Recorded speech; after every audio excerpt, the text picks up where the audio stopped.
Consulter qui quand on pense avoir attrapé la grippe? Son médecin. Combien de morts a fait la grippe A? Est-ce que cette maladie est grave ou peut le devenir? Alors, la grippe A, c'est la grippe épidémique, voire pandémique qu'on a chaque hiver. Donc, en France, cette grippe-là fait entre 3 et 6 000 morts directes et indirectes. Alors, direct, c'est-à-dire que les gens meurent stricto sensu de la grippe. Indirect, c'est qu'à l'occasion de la grippe, ils vont décompenser une tare cardiaque, rénale, pulmonaire, et que rajouter la grippe par-dessus, ça les tue. D'accord. Donc vous voyez que c'est pas anodin, à 3 à 6 000 morts, donc essentiellement des personnes âgées, mais chaque année, il y a un certain nombre d'enfants, de nourrissons, d'adultes jeunes qui meurent de la grippe. Alors ils sont en petit nombre, certes, mais c'est des morts évitables. Quelle est sa place par rapport aux autres maladies infectieuses? Alors, en termes de fréquence, c'est sûrement une des maladies infectieuses qui, chaque année, donne le plus grand nombre de cas, puisque la grippe, si vous voulez, même si c'est une maladie que le public considère souvent comme bénigne, même si elle tue quand même pas mal de monde, c'est celle qui a qui a un impact majeur sur le nombre de journées de travail perdues, par exemple. Donc il y a un impact économique important qui est chiffré chaque année de l'ordre du milliard d'euros. D'accord. En termes de journées de travail perdues. Donc sur le plan sociétal, c'est un phénomène important dont les Français sont parmi les rares dans le monde à prendre aussi mal conscience. Parce que c'est ceux qui se vaccinent le moins ou qui utilisent quasi le moins dans les pays développés les traitements préventifs. On n'a pas parlé des traitements préventifs. Que pensez-vous de la vaccination? Concerne-t-elle tout le monde ou une population particulière? Alors, il faut voir le problème de deux façons, c'est-à-dire, je vous ai parlé du nombre de journées de travail perdues, donc qui est énorme, avec un coût sociétal élevé. Alors, ça c'est une chose. La deuxième chose, c'est en termes de mortalité, morbimortalité, c'est-à-dire les gens qui vont avoir une maladie qui à cette occasion va se décompenser, et en termes de mortalité, c'est le nombre de morts.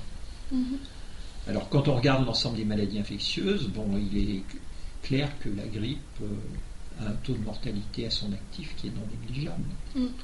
Donc, quand on fait les courbes de mortalité au cours d'une année, donc on voit que dans les périodes où sévit la grippe, c'est-à-dire que le virus arrive jusqu'au moment où il s'éteint, il y a une surmortalité qui est imputable partiellement à la grippe. Alors, il y a d'autres virus qui jouent aussi un rôle. Et la grippe joue un rôle non négligeable.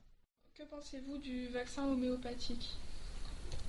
Alors, c'est pas un vaccin d'abord, puisque pour qu'il y ait un vaccin, il faut que quand vous injectez une substance, le système immunitaire donne une réponse qu'on puisse mesurer. D'accord. Quand on fait un vaccin, votre taux d'anticorps contre l'agent qu'on vous a administré en tant que vaccin augmente, et c'est ce qui va vous protéger. Donc les vaccins homéopathiques, aucun n'a pu montrer qu'il y avait un taux d'anticorps qui montait.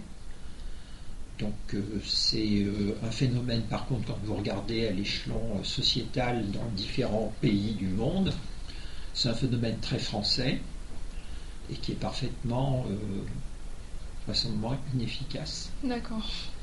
Voilà. Alors il faut savoir comment c'est fabriqué les vaccins homéopathiques, par exemple l'oxylococcidium dont on parle souvent. Donc vous prenez un œuf de canard, vous le mélangez à 30 tonnes d'eau avec du sucre, vous en fabriquez des granules ou de la poudre, puis c'est ça que vous imaginez être un vaccin. Donc D'accord. Ça fait plutôt rire, quoi. C'est comme si on disait que l'eau avait de la mémoire, quoi. D'accord. Voilà. C'est un peu ça. Donc voilà, c'est français, et le fait que c'est un relatif succès en France, c'est que l'homéopathie est remboursée. Oui. Donc les gens qui aiment les médecines douces, enfin des trucs comme ça, ils aiment faire ça.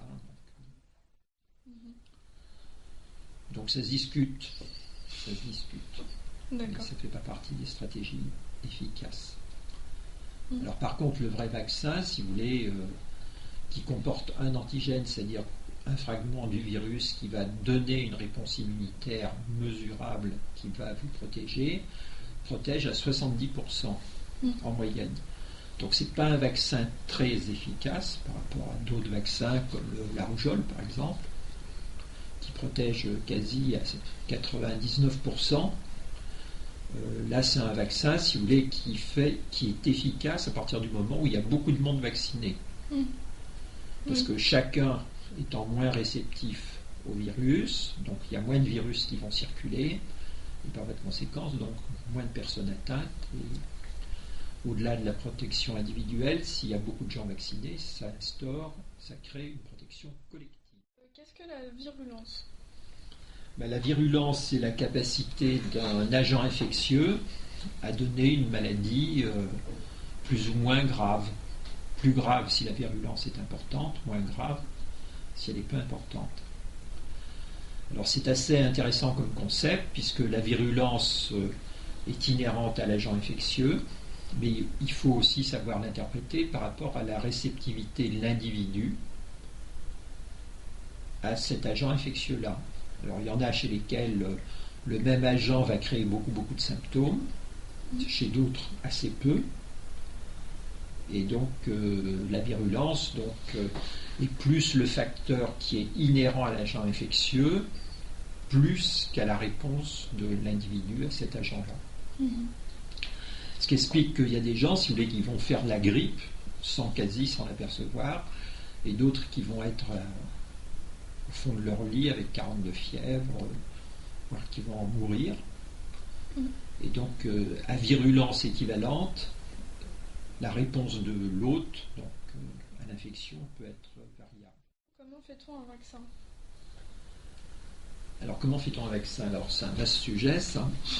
Mais en gros, donc, il faut choisir dans l'agent infectieux une partie qui va être immunogène, c'est-à-dire que c'est une partie qui va créer dans notre organisme une réaction, et cette réaction, c'est une réaction qui doit générer une immunité, c'est-à-dire des immunoglobulines, voire des cellules qui vont devenir compétentes pour combattre l'agent infectieux. Bon, à partir de là, il faut arriver à stabiliser ça, le mettre dans un vaccin, calculer la bonne dose pour qu'il n'y ait pas d'effets secondaires excessifs ou qu'il n'y en ait pas trop peu, parce que si on a trop peu, il n'y aura pas la réaction immunitaire escomptée, etc. Donc c'est assez complexe, mais pour la grippe, comme c'est le même vaccin d'une année sur l'autre, même mode de fabrication, donc il suffit de savoir quelles sont les souches qui circulent dans l'hémisphère sud, puisque l'épidémie de l'hémisphère sud précède toujours celle du nord. Alors ils n'ont pas de chance, nous on a un peu plus, mais le nord est plus peuplé que le sud. Donc on regarde les souches qui circulent, on les isole, on les standardise, et à partir de là, chaque année, l'OMS, vers le mois d'avril, donc ce qui correspond à la fin de l'hiver austral, non, à la fin de l'été austral, D'accord. Oui, parce que c'est l'inverse, nous donne quels sont les virus qui ont toute chance de circuler. Et à partir de là, donc les entreprises pharmaceutiques fabriquent le vaccin adapté aux 3 principaux virus qui risquent de circuler dans l'année qui vient. D'accord. Donc il y a en général 2 virus du groupe A et un vaccin du groupe B. Parce qu'il y a la grippe A, la grippe B, la grippe C, enfin il y a différents types. Donc 2 A et un B. D'accord. Voilà, donc nous avons fini.